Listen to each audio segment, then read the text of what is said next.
Good morning, this is Randy. I've been sick and I haven't made videos for a while. I'm just now starting to feel better. I have listened to a couple recent videos by Understanding Narcissists and ASSC Direct, which were awesome videos. And I looked at the results of the findings, the poll that I took on one of my videos a week or so ago about the age of your narcissist, when you met, and the length of your relationship, and then when they took their mask off. And so I come to a couple of hypotheses about what might be going on, and there's always so many multiple things happening with narcissists. It's so complicated to explain and understand, and that's why it's so challenging, I think, for a lot of us. It's such a challenge, and it's such a drive that we have, or a need to try to figure this complicated puzzle out. So what I'm thinking is that some of these narcissists, if not all, kind of throughout their lives go back and forth from being overt to covert. Now, some, like Donald Trump, I mean, he's probably got the ability to just be overt all the time because he doesn't get any consequences for it. And he's got enough money so that he can purchase any kind of supply that he needs. He doesn't need to keep on any kind of a mask. So, but it takes effort to keep a mask on. And I think that narcissists go on the down low or covert when they realize that they need to have the mask on. And I believe that this mask is actually a mask to hide their false self.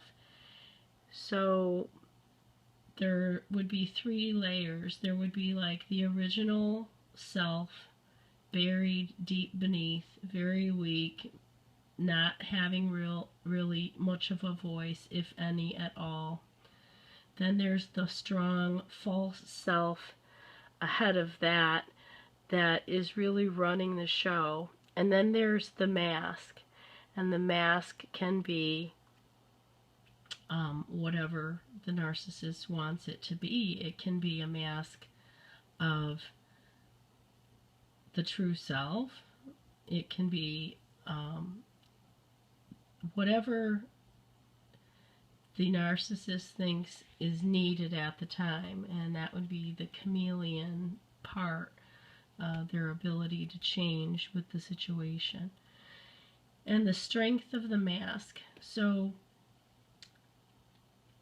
from a relationship point of view, not as having a parent or a sibling or a friend as a narcissist, but when you're in a relationship with a narcissist, ideally the goal of the narcissist is to secure the highest quality of supply and be able to lower their mask at the same time. So that would be their goal. Of course, this is not going to be doable. They can't have their mask off and be the complete asshole, show that complete false self, and also maintain a high quality supply. But that would be their goal. They titrate this. It's calibrated. It's like, how much can I get for how much I give? And they don't want to give any more than they possibly have to for the greatest benefit to them. So what I mean by high quality supply, what I'm talking about, what I mean by high quality supply would be a strong and a durable partner, a very successful partner, a very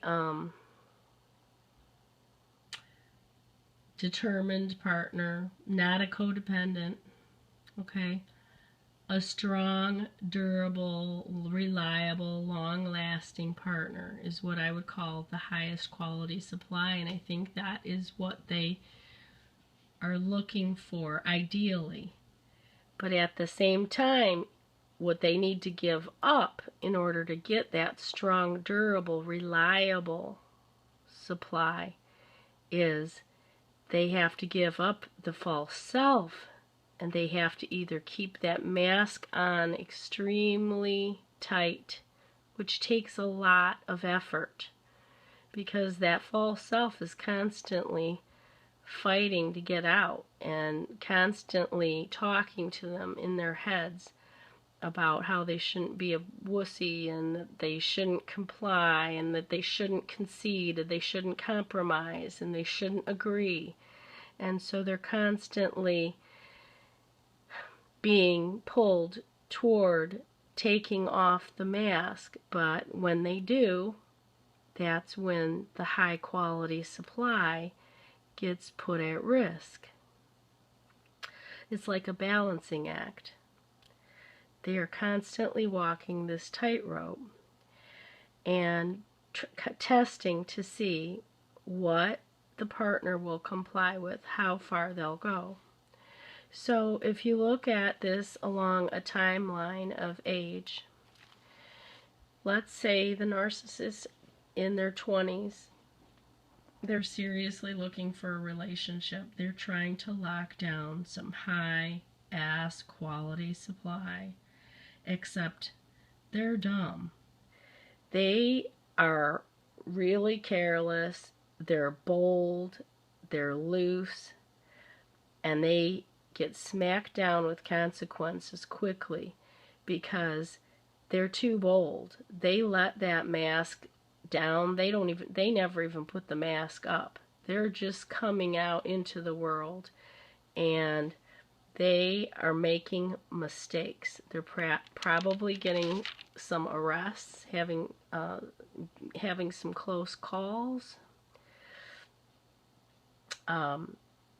They still feel that they're invincible, but they see that society has boundaries, and they're really bummed out about that, and they become rageful about that and resentful. So they start becoming angry at politics and at society, because they see that society has rules and is not going to let them just full out show their false selves and do whatever they want. People aren't going to take it. You can't just be overt. Unless you have like tons of money and tons of protection. Most people don't have that. So by their 30s, they start calming down and they change up their ways.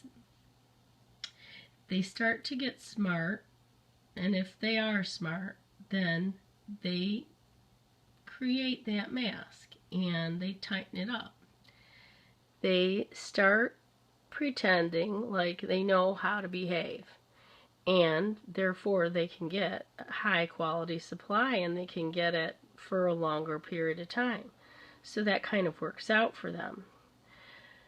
And so it's a constant struggle for them to maintain that mask, because they do not want to keep that mask up. They don't want to have to maintain it. So they let it down when they're at home in pieces, in parts, at intervals.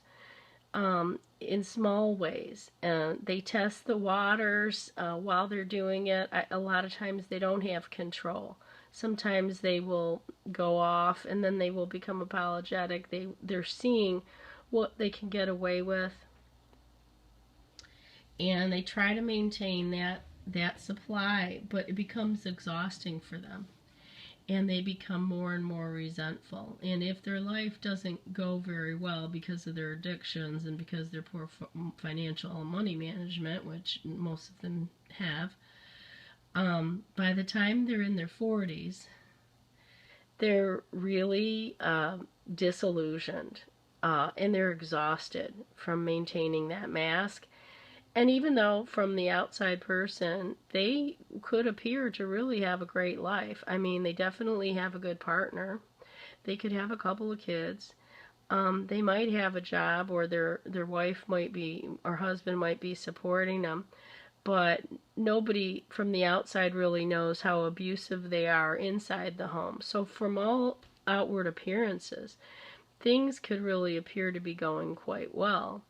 And at this point, the partner, would be me, might think that they've just resigned themselves to being like following societal's rules, becoming content with life, trying to be happy, learning to compromise, and not fighting with anything that's going on internally, which I wouldn't know what that was at the time. It's only now after the fact that I'm saying this.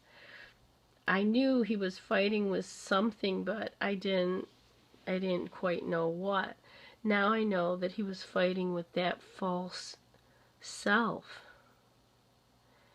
because I could see all three. I could see the mask, I could see the false self, and I could see the original self, maybe just really vague, really deep inside. Once, just a glimpse of it every now and then. So at the 40s, in the 40s, mid-40s, they just say screw it, and they're like, I can't take this anymore. I can't hold up this mask.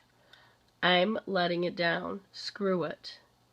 I'm invincible. The world just doesn't know me. They didn't appreciate me. Look, I'm almost dead. Who cares what I do? As long as I stay out of jail, I don't care what the hell happens to me. And if they're, drinking and drugging, they're already self-destructive. And they just throw all caution to the wind, take risks. And they're like, you know what, I'd rather have a low quality supply, or I'd rather have several short-term, low quality relationships than have to hold up this damn mask anymore, because I just can't do it.